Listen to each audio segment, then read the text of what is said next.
I am 18-year-old boy dated 26-year-old woman. Yes, you heard it right. I know what you are thinking. I met her on a Discord server for personality types. She was of the same type as me. I don't care about types anymore. We coincidentally live in the same city. We started chatting and sharing our insecurities and vulnerabilities. It was in gaps of 10 to 15 days. After 6 months, I gave her my WhatsApp number and the real thing happens. We have been daily chatting for 3 hours daily. Sometimes I send her a flirty text, and it was all good until recently she started to flirt back. And that was not expected at all. I mean, I wasn't serious about it and I hope so she is not too.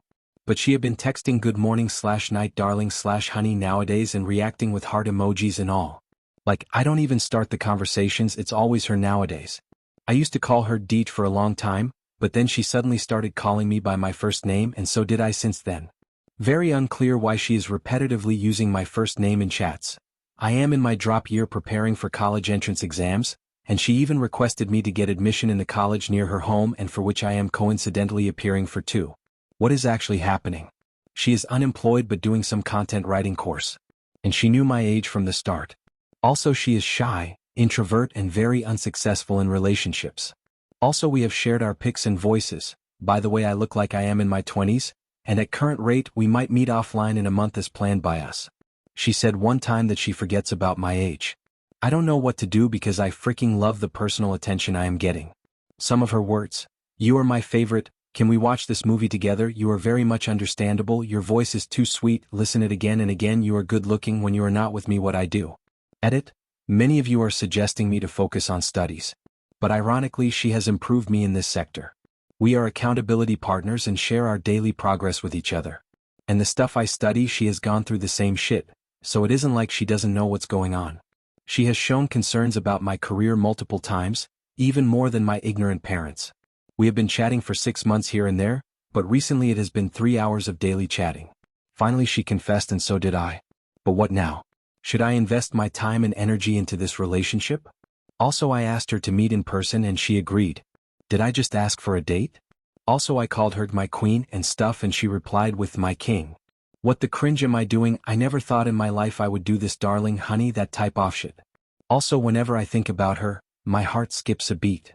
Am I going to lose my virginity to a 26-year-old? Update: I set up a clear no marriage boundary and she in turn set up a no sex boundary. But her messages do reference seductive talk between us. Update 2: we are close now. We are planning for date. I am emotionally attached. Goodbye myself. So first of all, the reason I had not posted for more than a month is that I was busy with my entrance exams. Yeah, I was planning to drop another year, but I guess she had other plans for me. I cracked the entrance exam for the university whose Delhi campus was near her home, as mentioned in my previous post. She guided me in its preparation. She wanted me to be close to her. In spite of being unemployed, she bought me paid mocks. I refused her a lot, but she insisted. She even helped me in mathematics once. She has a beautiful handwriting. Well, those mocks helped a lot. She made me accountable. I had to report everything I studied every day. I didn't want to disappoint her. So I tried harder and gave my best on the exam day.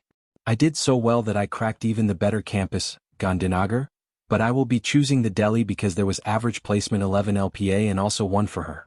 She came into my life when I was at the lowest point of my life, in regret for how I wasted years of my life. The emptiness, the self-hatred, and the hopelessness all vanished. I started caring for my body. I felt more mentally calm. Even my family could tell I was talking more cheerfully now.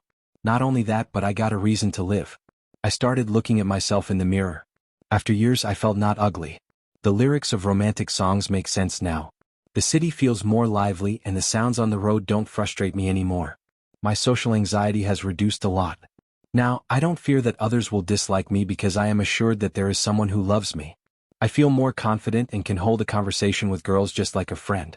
I visited a dermatologist and started taking care of my skin. She has a pure heart and it is what attracts me the most. She inspires me to become a better person, more kind, a gentleman. Not only that, but she understands me more than anybody else does. She is my best friend too. Progress: our chatting time increased. We flirted with every other message, exchanging photos and appreciating looks and playing online games together. I started addressing her with Jung instead of Jorn as asked by her. We started chatting more casually. We asked each other good relationship questions taken from the internet to deepen our bond. We would tell each other how much we loved each other. Calls became frequent. We loved listening to each other's days. One day, one of my exams results was declared. I didn't get selected. I cried, told her about it, and she handled me. She cried too. That day she impressed me a lot with her reactions and actions. We had already decided that after my exams we would meet. When I planned our date, I chose Lothian Garden as it was couple-friendly. Thankfully, just after my exams, the scorching heat of Delhi also ended. She really wanted me to like her. In spite of me refusing, she did spend a lot on her looks. She was dating for the first time too. She did proper makeup by herself for the first time in her life. She asked me what she should wear, what kind of hair I like, and too many detailed questions like what color lipstick she should buy. I answered all those as a good partner should. But I really didn't want her to spend so much. She sent her photos from trial rooms. Well, that really excited me. The daytime. Now on to the date. She was late by an hour, but she had valid reasons, so we met for the first time at a metro station. She looked away the moment she saw me. However, I wasn't all that shy for some reason. I was finally relieved that I felt physical or sexual attraction for her. Actually, I was quite concerned that I might not get interested in her body because, from the beginning, I was addressing her as D. Anyway, she was attractive. The first thing she did was offer me a handshake. She had such small fingers. I stuttered my first few sentences, but she gets my feelings. The first initiative that I took was a head pat, hee. I got consent before that, obviously. We had already discussed handshakes, head pats, and holding hands on dates beforehand, so it wasn't unexpected for any of us. We talked and boarded the next train. We stood close to each other on the train, not much conversation, just feeling the presence of each other. A seat got vacant. I advised her to sit, but she said she would prefer standing with me. We finally reached the garden, and it was the first time we held each other's hands like a couple. I started talking a lot and became comfortable. She was exactly the same in person as she was in the chats. She was smiling the whole time. Her smile was so beautiful. She smelled so nice that I still correctly remember the smell. We flirted and I appreciated her body. We kissed cheeks. We hugged. We did some things that would make this post NFSW. We will make a separate post on it. I had to give my handkerchief to her because it was stained with her lipstick and I was afraid of my mom knowing. I did play a lot with her hair. I don't know why, I just felt like doing it. She said it soothed her, and she closed her eyes and said that she hadn't felt such calmness in years. But we couldn't kiss the actual way. The development took time, and as dusk approached, people's visits increased. I was taking most of the initiatives. I kind of dominated her, which was very unexpected of me, but it was a natural urge to protect her, to care for her, to make her feel loved and safe. Whenever I asked her to decide on something, she asked me to decide on her behalf.